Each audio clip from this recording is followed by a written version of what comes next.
Hello guys, welcome to HSR Skills Lab, a unit of HSR High Tech Solutions. आज हम लोग अपना HTML journey का third day start करने जा रहे हैं और आज के दिन हम लोग अपने सिलेबस के अकॉर्डिंग आगे बढ़ेंगे और हमारा सिलेबस है वो है headings,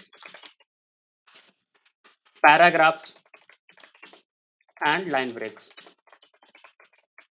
just give me a second, मैं थोड़ा फॉन्ट साइज इंक्रीज कर देता हूँ so that you will have a better look.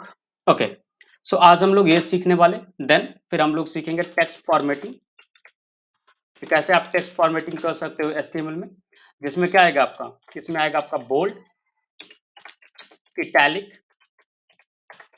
And underline. कैसे आप टेक्स्ट को अंडरलाइन कर सकते हो, बोल्ड कर सकते हो, इटैलिक कर सकते हो। और तीसरा टॉपिक जो हम आज सीखने वाले वो है लिस्ट, कि कैसे आप एचटीएमएल में लिस्ट क्रिएट कर पाते हो। उसमें से क्या क्या रहेगा, ordered list as well as unordered list. ठीक है, सो एक एक करके हम लोग स्टार्ट करेंगे। तो फर्स्ट ऑफ ऑल आपको क्या करना है, आपको कोई भी टेक्स्ट एडिटर ओपन करना या फिर कोई भी आईडी ओपन करना, आइदर आप विजुअल स्टूडियो कोड या सबलाइन जो भी आपको बोला था वो आप उसमें से कोई भी यूज कर सकते हो।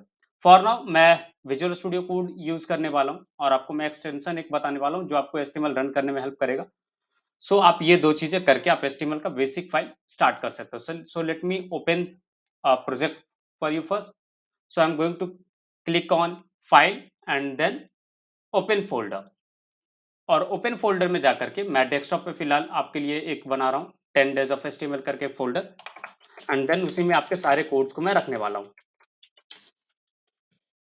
तो आज हमारा डे 3 है, so that's why we will be adding here day 3। Alright, so एक फोल्डर क्रिएट करना, पहले new folder and then we will create day 3, day 03 and इसको ओपन कर लेंगे विजुअल स्टूडियो कोड में। और जो एक्सटेंशन की मैं बात कर रहा था, एक्सटेंशन क्या करेगा, आपको हेल्प करेगा आपके एचटीएमएल फाइल को रन करने में। आप इसको डायरेक्टली ब्राउजर में भी ओपन करोगे इस फाइल को तो आपका एचटीएमएल एग्जीक्यूट हो जाएगा, बट आई वुड सजेस्ट कि आप एक्सटेंशन यूज करो। सो एक्सटेंशन के लिए आप यहाँ पे एक्सटेंशन वाले सेगमेंट में जाइएगा और सर्च कीजिएगा लाइव सर्वर। बहुत सारे एक्सटेंशन आपको लाइव सर्वर के मिल जाएंगे। सो मेरा रिकमेंडेशन रहेगा ये आपको लाइक पर्पल कलर में इसका लोगो दिखेगा और इसको आप इंस्टॉल कर लेना। एंड देन फिर आप अपने फोल्डर में एक नया फाइल क्रिएट करोगे, index.html। आप कुछ भी फाइल नेम रख सकते हो, it's up to you, but make sure करना है कि आपका जो एक्सटेंशन होगा फाइल का वो .html होगा। इससे क्या होता है कि ब्राउजर को पता चलता है कि आपका कौन सा फाइल है और उसके अकॉर्डिंग वो एग्जीक्यूट करता है चीजों को। ठीक है, और जैसा कि आपको लास्ट क्लास में बताया था, मैं फॉन्ट साइज थोड़ा सा बड़ा कर रहा हूँ सो दैट कि आपको क्लियर विजिबल हो कि कोई भी आप एचटीएमएल डॉक्यूमेंट क्रिएट करते हो तो आप स्टार्ट करते हो डॉक टाइप से, राइट। अगर आप वर्जन 50 यूज कर रहे होते तो, और यहाँ पे आप लिखते हो HTML, right, and then you start with HTML and then you create two segment. पहला हेड जिसमें आपका आता है टाइटल जो मेटा इन्फॉर्मेशन कैरी करता है, तो यहाँ पे हम लोग लिखने वाले हैं डे 3 एंड देन आपका बॉडी पार्ट जो आपका इन्फॉर्मेशन को, वेबसाइट के जो भी इन्फॉर्मेशन है उसको कैरी करता है। सो बॉडी पार्ट हम लोग क्रिएट करेंगे। ठीक है, ये आपका बेसिक HTML डॉक्यूमेंट का फॉर्मेट है, या फिर आप इसको बॉयलर प्लेट भी बोल सकते हो। चलिए, अब हम लोग सीखेंगे कि कैसे आप हेडिंग, पैराग्राफ और लाइन ब्रेक्स क्रिएट करते हो HTML में। So we will start with headings. देखिए, HTML में क्या होता है कि आपको टोटल 6 टाइप्स ऑफ हेडिंग्स मिलते हैं। ठीक है, इसमें क्या होता है हायरार्की कि H1 जो है वो सबसे बड़ा हेडिंग होता है, H2 उससे छोटा, H3 कंपैरेटिवली उससे छोटा, H4 कंपैरेटिवली उससे छोटा, H5 उससे छोटा, H6 सबसे छोटा।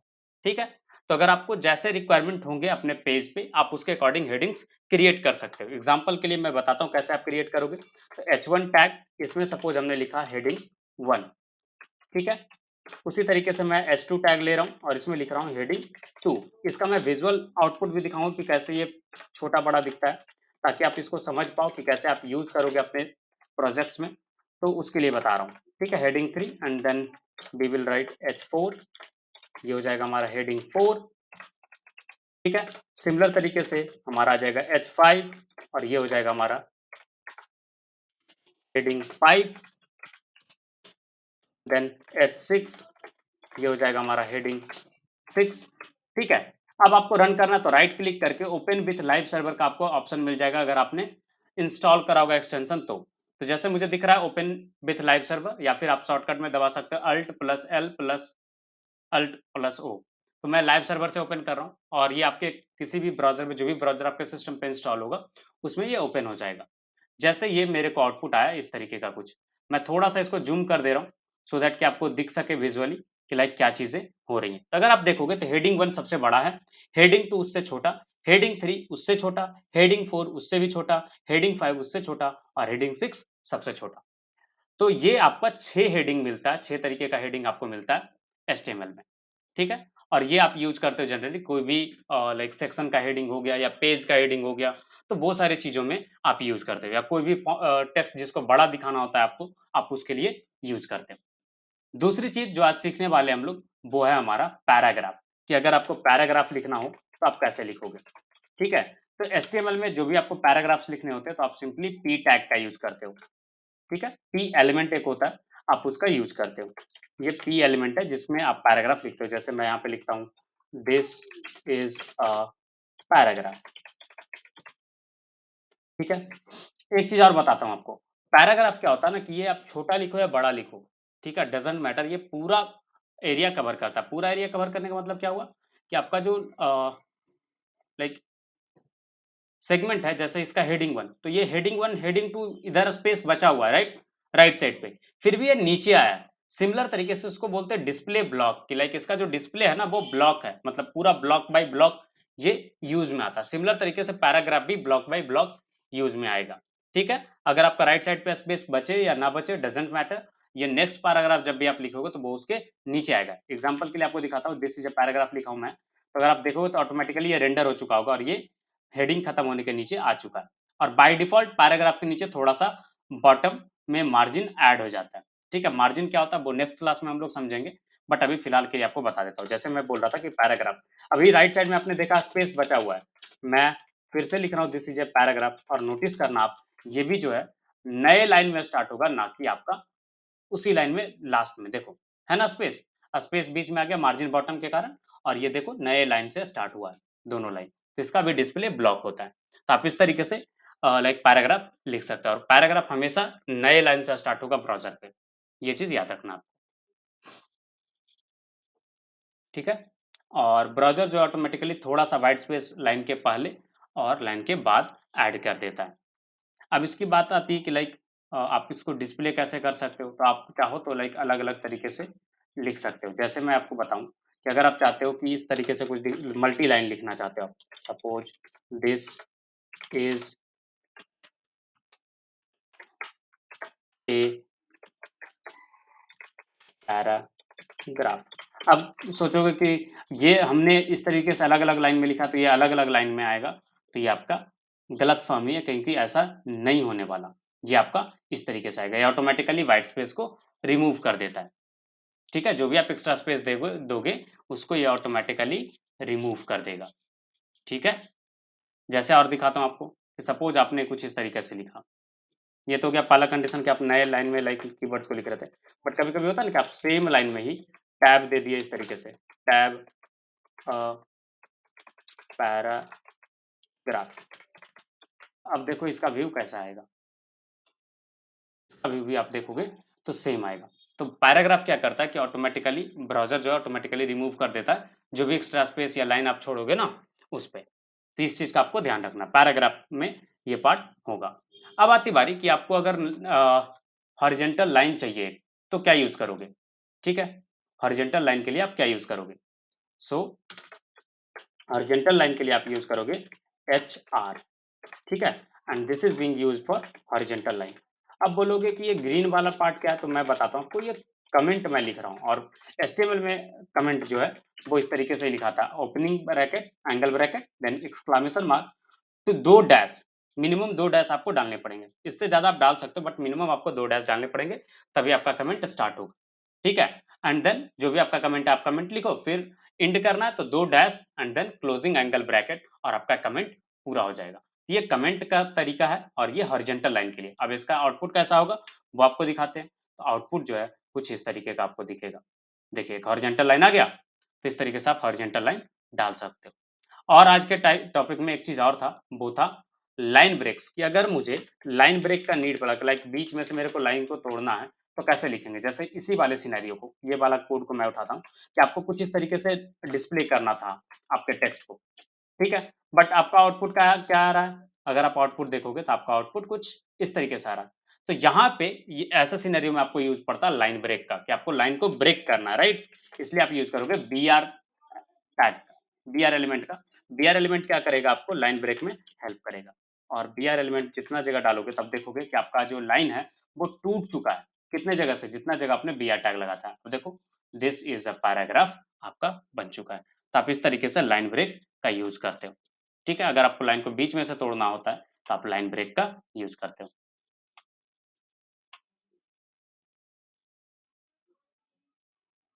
ठीक है? चलिए, अब आपको एक हो सकता है सर कि लाइक ये इतना तो ठीक है, बट मेरे को अगर कुछ इस तरीके से टेक्स्ट डिफाइन करना दिखा लिखाना था, तो मतलब इम्प्रॉपर स्पेस के साथ, हो सकता है ना? तो इसको बोलते हैं प्री फॉर्मेटेड टेक्स्ट। ठीक है? या इसको फॉर्मेट ना करे ब्राउज़र और ऑटोमैटिकली आपको दिखा दे, तब क्या करोगे? आप पी एलिमेंट की जगह प्री एलिमेंट यूज़ करोगे। ठीक है? इससे क्या होगा कि आपका जो स्पेस है ना बीच वाला, वो स्पेस को ब्राउज़र नहीं रिमूव करेगा, जैसा है वैसे ही आपको दिखाएगा। देखो, आ गया? तो इस तरीके से आपका प्री फॉर्मेटेड टेक्स्ट आप ब्राउज़र के ऊपर लिख सकते हो। तो आपकी रिक्वायरमेंट अलग-अलग हो सकती है आपके नीड के अकॉर्डिंग। तो आप ये सारी चीज़ें टेक्स्ट फॉर्मेटिंग में सॉरी टेक्स्ट फॉर्मेटिंग मैं बोल रहा हूँ, लाइक टेक्स्ट से रिगार्डिंग आप चीज़ें कर सकते हो। ये आपका आ जाएगा हेडिंग, पैराग्राफ, लाइन ब्रेक्स और हॉरिजॉन्टल लाइन। ये सारी चीज़ें आज हमने कवर करा। अब जो है नेक्स्ट टॉपिक पे हम लोग जंप करेंगे और वो है हमारा क्या चीज़? बोल्ड, इटैलिक, अंडरलाइन, कि अगर आपको बोल्ड करना है, इटैलिक करना है, अंडरलाइन करना है तो कैसे करोगे? चलिए, मैं आपको दिखाता हूँ एक-एक करके। बोल्ड अगर करना है तो उसके लिए आप यूज़ करते हो बी टैग का। अगर मैं इसमें लिखूँ बोल्ड, तो आप देखो कि जो भी टेक्स्ट हमने लिखा है वो बोल्ड होकर के आएगा। देखिए, है ना बोल्ड? राइट? तो इस तरीके से आप बोल्ड करते हो, उसके लिए क्या यूज़ करोगे? बी, ठीक है? समझ में आई बात? बी से क्या होगा? आपका बोल्ड होगा टेक्स्ट, ठीक है? बी एलिमेंट से आप बोल्ड करोगे। एक और है जिससे आप बोल्ड कर सकते हो और वो है स्ट्रॉन्ग। ठीक है? और ये जो चीज़ है ना, आप कहीं भी यूज़ कर सकते हो, ऐसा ज़रूरी नहीं कि लाइक आपको सेपरेटली अलग लाइन में लिखना पड़ेगा, नहीं। आप पैराग्राफ एलिमेंट के अंदर भी लिख सकते हो। और अगर आप नोटिस करो तो ये सारे टैग जो है, वो डिस्प्ले ब्लॉक में नहीं होता। इसका डिस्प्ले इनलाइन होता है, मतलब जितना स्पेस में ये खत्म हो गया, उसके बाद का स्पेस ये ऑक्युपाई नहीं करता, ये आगे कब्जा नहीं करता है। ठीक है? बाकी पैराग्राफ में क्या होता है, ये पूरा लाइन कब्जा कर ले रहा है, राइट? यहाँ पे देखो पूरा लाइन कब्जा करके बैठा है। बट ये क्या करता है, अपना स्पेस जितना तक में इसका काम हो जाएगा, उतना में ये सिकुड़ करके रह जाता है। आगे ये अपना पैर नहीं फैलाता, ठीक है? किसी और को भी जगह दे देता है। तो बोल्ड करने के लिए आपके पास 2 ऑप्शन होंगे। पहला बी एलिमेंट, दूसरा स्ट्रॉन्ग एलिमेंट, ठीक है? स्ट्रॉन्ग एलिमेंट जो है वो जनरली यूज़ होता है टेक्स्ट में स्ट्रॉन्ग इम्पोर्टेंस अगर किसी चीज़ का है, तो उसको दिखाने के लिए यूज़ करते हैं हम लोग, ठीक है? और बी का यूज़ करते हैं बोल्ड टेक्स्ट को दिखाने के लिए। ऑलमोस्ट लाइक विज़ुअली दोनों सेम दिखता है, बट दोनों का क्या इम्पोर्टेंस है वो आपने को बता दिया मैंने। उसी तरीके से अगर आपको इटैलिक करना है, तो इटैलिक के लिए भी आपके पास 2 सेगमेंट है अवेलेबल, ठीक है? अब इसमें क्या-क्या अवेलेबल है? तो पहला है आपका आई टैग, जिसको आई एलिमेंट भी बोलते हैं और इसका काम होता है इटैलिक करना। जैसे मैं कर दूँ इसको इटैलिक टेक्स्ट, ठीक है? अगर आप इसका आउटपुट देखोगे, मैं लाइन बाय साइड ओपन कर दे रहा हूँ, ताकि ना थोड़ा-सा हम लोग का टाइम बचे। तो मैं साइड बाय साइड ओपन कर दिया, तो अगर आप नोटिस करो तो ये इटैलिक टेक्स्ट है ना? तो आप इस तरीके से इटैलिक टेक्स्ट लिख सकते हो। अगर आपको नीड पड़े कि नहीं इटैलिक के जगह पे लाइक हाँ, सॉरी इटैलिक के लिए ये यूज़ करोगे। उसके बाद आती है कि लाइक अगर आपको कोई टेक्स्ट को ना थोड़ा-सा अलग ढंग से दिखाना, उसके लिए यूज़ करते हैं हम लोग ईएम टैग का। और ईएम टैग भी ऑलमोस्ट इटैलिक जैसा ही विज़ुअली होता है, ठीक है ना? और इसका काम होता है कि अगर आपको किसी भी चीज़ों में एम्फसाइज़ करना है, ठीक है, कोई टेक्स्ट को, तो आप उसके लिए ईएम टैग यूज़ करते हो। और जनरली ये ई ईएम टैग जो है ना, जब स्क्रीन रीडर लोग यूज़ कर रहे होते हैं, तो वहाँ पे इस वाले सेगमेंट पे थोड़ा-सा ज़ोर दे करके लाइक रीड करता है, ताकि जो सुनने वाला है उसको पता चल सके कि हाँ, इस टेक्स्ट का थोड़ा-सा इम्पोर्टेंस है, इसलिए इसको उस ढंग से रखा जाता है। तो ईएम टैग से भी आप इटैलिक कर सकते हो। अब आपकी बारी आती है कि आपको अगर छोटा टेक्स्ट लिखना है, लाइक नॉर्मल टेक्स्ट से छोटा लिखना है, स्मॉलर टेक्स्ट के लिए क्या यूज़ करोगे? तो स्मॉलर टेक्स्ट के लिए आप यूज़ करोगे SM टैग, स्मॉल टैग का, sorry not SM, small tag का, और लिखोगे आप this is a small text. आप इसका विजुअली देखो कैसा होता है, तो अगर आप देखोगे तो ये जो टेक्स्ट है और सबके कंपैरिजन में थोड़ा छोटा होता है, ठीक है? स्मॉलर टेक्स्ट के लिए यूज़ करते हैं। अब आती बारी कि अगर आप चाहते हो कोई टेक्स्ट को हाइलाइट करना, हाइलाइटेड टेक्स्ट, ठीक है? जैसे आप बुक्स वगैरह में हाइलाइट करते हो ना पढ़ने वक़्त, तो आपको उस तरीके से अगर कोई टेक्स्ट चाहिए हाइलाइटेड टेक्स्ट, तो आप उसके लिए यूज़ करोगे मार्क टैग का, ठीक है? मार्क टैग में अगर आप लिखते हो this is a highlighted text, अगर मैं जैसे ही सेव करूँगा, अगर आप देखोगे तो देखो, ये जो टेक्स्ट है वो हाइलाइट होकर के आएगा, ठीक है? तो आप इस तरीके से हाइलाइट कर सकते हो और ये सारी चीज़ों को ना पैराग्राफ के अंदर भी यूज़ कर सकते हो, ठीक है? अब आती बारी कि अगर आप चाहते हो कि कोई भी चीज़ों को आपको ये दिखाना कि ये डिलीटेड है डॉक्यूमेंट, लाइक होता है ना स्ट्राइक थ्रू लाइन जो क्रॉस किया हुआ रहता है, वैसा अगर आपको टेक्स्ट चाहिए डिलीटेड टाइप में, डिलीटेड टेक्स्ट अगर आपको दिखाना है, आप उसके लिए यूज़ कर सकते हो डेल की एलिमेंट का डिलीटेड टेक्स्ट। ये क्या करता है, टेक्स्ट के ऊपर से लाइन मार देगा, जिससे पता चलेगा कि हाँ, ये टेक्स्ट जो है वो डिलीट कर दिया गया है, ठीक है? तो ये आप डिलीटेड टेक्स्ट से आप डिलीटेड टाइप का चीज़ दिखा सकते हो। अब आती बारी कि आपको अगर नीड पड़ा कि आपको अंडरलाइन टेक्स्ट दिखाना है, अंडरलाइन चाहिए टेक्स्ट के लिए, आप क्या यूज़ करोगे? उसके लिए यूज़ करोगे यूएल टैग, ठीक है? यूएल टैग में क्या हो जाएगा कि आपका टेक्स्ट के अंदर अंडरलाइन आ जाएगा। सॉरी यूएल नहीं, L tag, sorry U tag. UL tag तो यूज़ होता है आपका अनऑर्डर्ड लिस्ट के लिए, यू टैग से आपका अंडरलाइन होता है, ठीक है? That's my bad. आप यू टैग यूज़ करोगे तो आपका अंडरलाइन टेक्स्ट आ जाएगा, देखो आ गया अंडरलाइन टेक्स्ट। अब आपके लिए फॉर्मेटिंग में यूज़ आ सकता है, मैं थोड़ा-सा डीप जा रहा हूँ, एक-एक चीज़ें कवर कर रहा हूँ। वो है आपके लिए कि आपको कोई चीज़ को ये दिखाना कि ये टेक्स्ट इंसर्ट किया गया है, जैसे आपने डिलीट करा, उसके साथ इंसर्ट भी करने की बारी तो आ सकती है ना, इंसर्टेड टेक्स्ट अगर आपको दिखाना है, तो आप उसके लिए यूज़ करते हो आईएनएस, इंसर्टेड टेक्स्ट। और जनरली ये जो टेक्स्ट है ना लाइक एलिमेंट है ना, ये यूज़ होता है आपका डिलीट के साथ। तो अगर आप देखोगे तो इसको भी अंडरलाइन करके एम्फसाइज़ करता है कि हाँ, ये वाला पार्ट जो है वो नया डाला गया है, ठीक है? रिमूव होने के बाद या नया ऐड किया गया है, उसके लिए।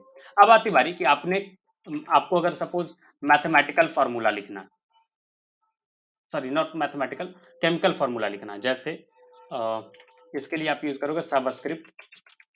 सबस्क्रिप्ट से क्या होगा, ये टेक्स्ट के नीचे जैसे आपको लिखना है H2O, ठीक है? तो आप जनरली कैसे लिखोगे? पैराग्राफ लोगे H2O, बट H2O ऐसा तो केमिकल फार्मूला नहीं होता। अब आपको चाहिए कि 2 जो है H के नीचे लगा हुआ रहता, तो ज़्यादा बढ़िया था। तो आप क्या करोगे, 2 को जो है वो सब टैग के सब एलिमेंट के अंदर रैप कर दोगे, तो आपका इस तरीके से सबस्क्रिप्ट बन जाएगा, ठीक है? और ये आपका केमिकल फार्मूला के लिए मोस्टली यूज़ होता है। उसी तरीके से मैथमेटिकल फार्मूला लिखना आपको, उसके लिए आपको नीड पड़ेगा सुपरस्क्रिप्ट का, ठीक है? सुपरस्क्रिप्ट एलिमेंट क्या करेगा? आपको जैसे लिखना है x square plus 2x plus 3 is equal to 0, ठीक है? तो कैसे लिखोगे? एक्स स्क्वायर, जनरली लोग नोटेशन में ये यूज़ करते हैं, plus 2x plus 3 is equal to 0, आप ऐसा रिप्रेजेंट करोगे, राइट? ये अच्छा नहीं लग रहा? आप चाहते हो कि 2 जो है वो पावर के रूप में दिखे x के ऊपर, तो आप उसके लिए यूज़ करोगे sup एलिमेंट, और आपका जो काम है वो अच्छा दिखेगा। देखो, x square plus 2x plus 3 is equal to 0, ठीक है? तो आप इस तरीके से सुपर टेक्स्ट का सॉरी सुपर स्क्रिप्ट का आप यूज़ करते हो, ठीक है? तो ये था आपका ऑल अबाउट टेक्स्ट फॉर्मेटिंग, ठीक है? टेक्स्ट फॉर्मेटिंग में ये जनरली आप यूज़ करते हो। इसमें 2-3 चीज़ें और होती है, वो है आपका कि लाइक अगर आप चाहते हो कि कोई भी टेक्स्ट को क्वोटेशन के रूप में आपको दिखाना है, कोई आप क्वोट लिख रहे हो, तो क्वोटेशन के लिए जनरली हम यूज़ करते हैं क्यू टैग का, ठीक है? अगर आपको क्वोटेशन लिखना है, जैसे life is all about changes, ठीक है? तो आप इसका देखोगे तो ये क्वोटेशन मार्क के अंदर आ जाएगा, अगर आप क्यू टैग का यूज़ करोगे तो। वहीं पे आपको नीड पड़ सकता है कि ब्लॉक क्वोट लिखना, मतलब पूरा बड़ा-सा सेगमेंट में आपको क्वोटेशन लिखना है। तो ब्लॉक क्वोट के लिए क्या यूज़ करोगे? ब्लॉक क्वोट, एक बार आप इसको रिवाइज़ कर लेना, आज का सेशन थोड़ा-सा लंबा हो सकता है, ठीक है? जैसे मैं अभी सैंपल के लिए लिख देता हूँ, this is a sample block quote और इसी को मैं कॉपी पेस्ट कर दे रहा हूँ, सो दैट कि मैं दिखा पाऊँ विजुअली कि कैसा होता है। ये क्या करता है ना एक्चुअली, ये लेफ्ट और राइट साइड से थोड़ा-सा स्पेस ले लेगा और थोड़ा-सा अलग ढंग से सेंटर में आकर के टेक्स्ट को लिखेगा, देखो। लेफ्ट में भी स्पेस छोड़ दिया, राइट में भी स्पेस छोड़ दिया और ये ब्लॉक क्योट है आपका, इस तरीके से रिप्रेजेंट होता है एचटीएमएल के अंदर। अब आपको हो सकता है कि आप कोई शॉर्ट फॉर्म लिख रहे हो, जैसे एम्स है, आईआईटी है, इसका फुल फॉर्म आपको दिखाना है, तो आप उस तरीके में कैसे आप यूज़ करोगे? एब्रिविएशन जिसको आप बोलते हो, राइट? तो एब्रिविएशन अगर आपको दिखाना है, तो कैसे आप दिखाओगे? ज़रूरत पड़ सकती है ना? तो एब्रिविएशंस के लिए आप क्या यूज़ करोगे? एब्रिविएशन के लिए यूज़ होता है आपका एबीबीआर टैग, एबीबीआर टैग, ठीक है? यहाँ पे आप शॉर्ट फॉर्मेट लिखोगे जैसे आईआईटी और इसका फुल फॉर्म क्या होता है? Indian institute of technology. तो आप यहाँ पे टाइटल में उसका फुल फॉर्म पास करोगे और जब भी कोई उसके ऊपर कर्सर ले जाएगा ना, तो ये आपको उसका फुल फॉर्म दिखाएगा, इंडियन इंस्टीट्यूट ऑफ टेक्नोलॉजी, ठीक है? अब जैसे आईआईटी लिखा हुआ है, अब इसके ऊपर मैं कर्सर ले जा रहा हूँ, तो देखो कर्सर के जस्ट नीचे थोड़ा-सा छोटा-सा आपको दिख रहा होगा, एक टेक्स्ट आ जाएगा, जैसे मैं कर्सर लेकर के आऊँगा, देखो आ गया, इंडियन इंस्टीट्यूट ऑफ टेक्नोलॉजी, इस तरीके से आपका एब्रिविएशन शो करता है। तो आप भी अगर वेबसाइट के ऊपर अगर आपको एब्रिविएशन दिखाना होगा, तो आप इस तरीके से दिखा सकते हो, ठीक है? अब आती बारी कि अगर आपको एड्रेस डिस्प्ले करना है, जैसे कि बुक का ऑथर कौन है, पोएम का ऑथर कौन है, तो आप उस तरीके से चीज़ें आपको दिखाना है, लाइक उसके लिए यूज़ होता है साइट और नॉर्मली घर का एड्रेस वगैरह के लिए आप यूज़ करते हो एड्रेस टैग का। तो आपको 2 चीज़ दिखाता हूँ, एड्रेस, एड्रेस कैसे लिखोगे? ये लिखोगे आप एड्रेस टैग के अंदर और एड्रेस टैग में क्या होता है ना जनरली कि अगर मैं जैसे पैराग्राफ में लिखता हूँ एड्रेस, दो एक ही एड्रेस को मैं 2 जगह लिख के दिखाता हूँ, ठीक ना? जैसे मैं लिख के दिखाता हूँ कि सपोज़ मैं लिख रहा हूँ New Town, Kolkata, West Bengal, मुझे पिन कोड तो नहीं पता, मैंने जस्ट ऐसे ही रैंडमली लिख दिया। तो ये देखो इस तरीके से दिख रहा है, ठीक है? और अगर मैं इसको फॉर्मेट भी कर दूँ ना, इस तरीके से, तो भी ये कुछ इस तरीके से ही दिखेगा, राइट? बट जब इसी चीज़ को मैं एड्रेस टैग एलिमेंट के अंदर लिखूँगा ना, तो देखो कि कैसा दिखता है। देख रहे हो? थोड़ा-सा अलग वे में दिखता है, राइट? इटैलिक फॉर्मेट में दिखेगा और आप यहाँ पे अपना नए-नए लाइन में आपको दिखाना था, आप यहाँ पे लाइन ब्रेक का यूज़ कर सकते हो, सिंपल, राइट? तो एड्रेस जो है इस तरीके से आप डिस्प्ले कर सकते हो, ठीक है? अब आती बारी कि अगर आप कोई बुक वगैरह का सपोज़ ब्लॉग लिख रहे हो या आर्टिकल लिख रहे हो और आप चाहते हो कि वो बुक किस पर्सन ने लिखा है, किसका वो टाइटल है, उसके लिए आप चाहते हो उसका लाइक नेम वगैरह देना, तो साइट में आप वो चीज़ दे सकते हो। साइट जो है वो यूज़ ही होता है टाइटल प्रोवाइड करने के लिए क्रिएटिव वर्क का। तो साइट अगर आपको देना है वर्क टाइटल दिखाने के लिए तो कैसे लिखोगे? पैराग्राफ सपोज़ लिया आपने और साइट में आपने डाल दिया कि लाइक बुक का टाइटल क्या है, जैसे द स्क्रीम करके मैंने सपोज़ एक बुक ले लिया और इसका जो है बाय एडवर्ड मंच, ठीक है? तो ये बुक का टाइटल है, तो देखो बुक का टाइटल क्या होगा? इटैलिक हो गया और आपका ये जो है तो इससे डिफरेंशिएट हो रहा है कि ये जो है ये टाइटल है, राइट? तो ये चीज़ आपका यूज़ होता है आपका किस चीज़ में? फॉर्मेटिंग में। अब आती बारी नेक्स्ट चीज़ कवर करने का आज का लास्ट सेगमेंट और वो है हमारा लिस्ट्स। जैसा कि आपको बताया लिस्ट में 2 तरीके का लिस्ट होता है। पहला ऑर्डर्ड लिस्ट, दूसरा अनऑर्डर्ड लिस्ट, ठीक है? तो चलिए एक-एक करके आपको दिखाते हैं कि कैसे आप लिस्ट क्रिएट करते हो। ऑर्डर्ड लिस्ट में ओएल टैग का आप यूज़ करते हो, ठीक है? और इसके अंदर जो भी आपके लिस्ट के आइटम है वो आप प्रोवाइड करते हो एलआई टैग के अंदर, ठीक है?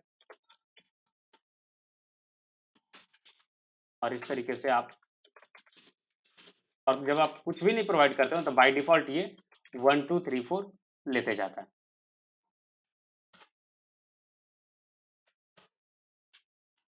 ठीक है? देखो 1 2 ले लिया ना बाय डिफ़ॉल्ट।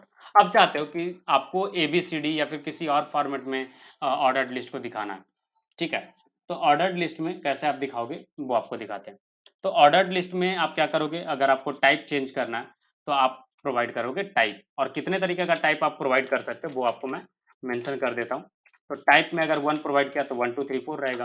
अगर आपने कैपिटल ए प्रोवाइड किया तो कैपिटल एबीसीडी हो जाएगा, स्मॉल ए प्रोवाइड किया तो स्मॉल एबीसीडी हो जाएगा, रोमन प्रोवाइड किया कैपिटल में तो रोमन हो जाएगा, स्मॉल में रोमन प्रोवाइड किया तो स्मॉल में रोमन हो जाएगा। और ये आपका 5 तरीका है ऑर्डर्ड लिस्ट का डिस्प्ले करने का। मैं इसको आपको दिखा देता हूँ, यहाँ पे मेंशन कर देता हूँ, ऑर्डर्ड लिस्ट टाइप्स क्या-क्या है? तो याद रखिएगा, पहला जो तरीका है वो क्या है? पहला तरीका है आपका नंबर्ड, और बाय डिफ़ॉल्ट ये इसके लिए प्रोवाइड करते हो आप टाइप इज़ इक्वल टू 1, ठीक है? दूसरा जो तरीका है वो है आपका अपर केस अल्फ़ाबेट, राइट? इसके लिए आप यूज़ करोगे type is equal to capital A, ठीक ना? तीसरा आपका लोअर केस अल्फ़ाबेट्स, इसके लिए आप यूज़ करोगे टाइप, और ये हो जाएगा आपका स्मॉल। जो नेक्स्ट सेगमेंट है और वो है हमारा कि लाइक कैसे आप रख सकते हो किसको? रोमन में। रोमन अपर केस में अगर बात करें तो आप इसके लिए यूज़ करोगे type is equal to Roman का कैपिटल में, रोमन लोअर केस, और आप इसके लिए यूज़ करोगे टाइप इज़ इक्वल टू, और ये हो जाएगा आपका रोमन का स्मॉल। ये 5 तरीका आपका ऑर्डर्ड लिस्ट के लिए। ऑर्डर्ड लिस्ट के बाद अब हम लोग सीखेंगे कि कैसे हम अनऑर्डर्ड लिस्ट क्रिएट कर सकते हैं, ठीक है? तो अनऑर्डर्ड लिस्टिंग के लिए आपको बताते हैं कि कैसे आप स्टार्ट कर सकते हो अनऑर्डर्ड लिस्टिंग का, ठीक है? चलिए, अनऑर्डर्ड लिस्ट में क्या-क्या होगा वो आपको बता देते हैं, कितना टाइप्स वगैरह आपका अवेलेबल है।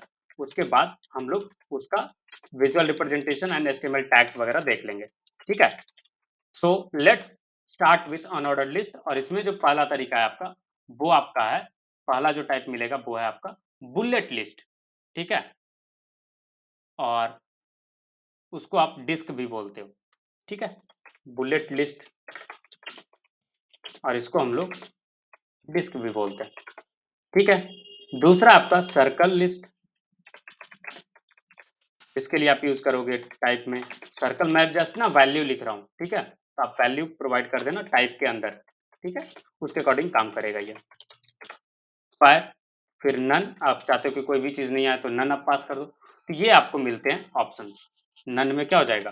नन, ठीक है? आपको करके दिखाते हैं ये सब टाइप कि कैसे काम करता है। तो आपको अनऑर्डर्ड लिस्ट के लिए अनऑर्डर्ड लिस्ट, जैसा कि इसका नाम से सजेस्ट करता है कि इसका कोई ऑर्डर वगैरह नहीं है, तो यूएल एंड देन इसके अंदर एलआई ही रहेगा, ठीक है? एलआई टैग ही आप यूज़ करोगे लिस्ट के लिए, आप एलआई डालोगे। अगर आप देखोगे तो बाय डिफ़ॉल्ट ये बुलेट लिस्ट रहता है। ठीक है? टाइप में अगर आप चेंज करते हो सपोज़, जैसा कि आपको बताया डिस्क जो है ये बाय डिफ़ॉल्ट रहता है। देखो सेम है, कोई चेंजेज़ नहीं, ठीक है? जैसे आप चेंज करोगे सर्कल तो ये क्या होगा, एक हॉलो सर्कल आ जाएगा, लाइक चारों साइड से जस्ट रेडियस रहेंगे एंड देन बीच में व्हाइट स्पेस ही रहेगा। सर्कल के बाद आपको मिलते हैं स्क्वायर, राइट?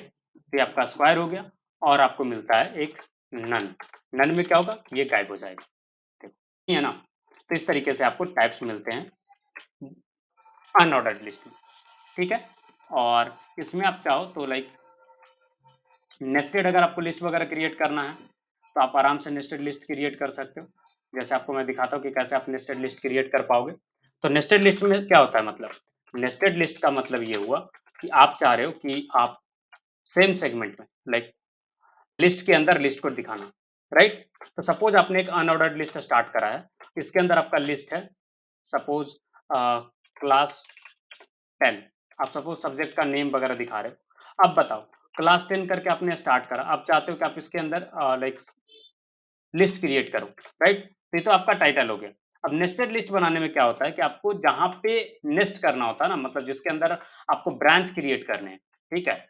उसके अंदर आप वापस से एक टैग स्टार्ट कर दोगे। अब आपके ऊपर डिपेंड करता है कि आपको नेस्टेड लिस्ट के अंदर आपको अनऑर्डर्ड ही चाहिए या ऑर्डर्ड चाहिए? अगर आपको अनऑर्डर्ड चाहिए तो आप यूएल टैग यूज़ करोगे अंदर और सेम तरीका लिस्ट आइटम में जो भी आएँगे जैसे मैथमेटिक्स, ठीक है?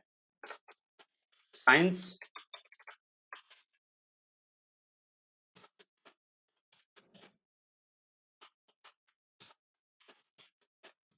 सोशल साइंस, ठीक है? Hindi, English, right?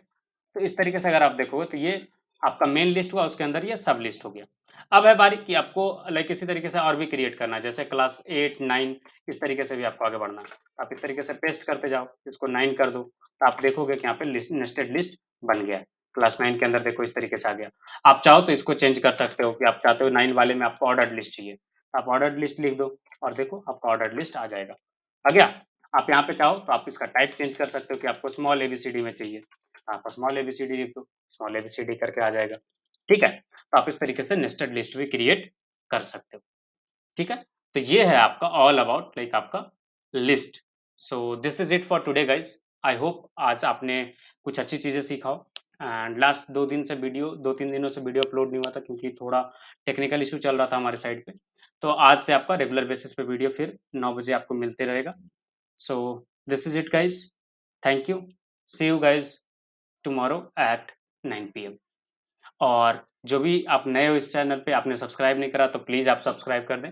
आप अपने दोस्तों के साथ शेयर कर सकते हो, अगर आपको वीडियो पसंद आया तो आप लाइक करें, इससे लाइक हमें हेल्प होगी। और जो भी अदर कोर्सेज़ आप इंटरेस्टेड हो तो आप कमेंट में लिख सकते हो। वी विल ट्राई कि आप नेक्स्ट कोर्स जो है हम लोग उसके ऊपर लेकर के आएँ। So this is it for today guys. Thank you. See you tomorrow at 9 PM. Thank you and happy Navratri.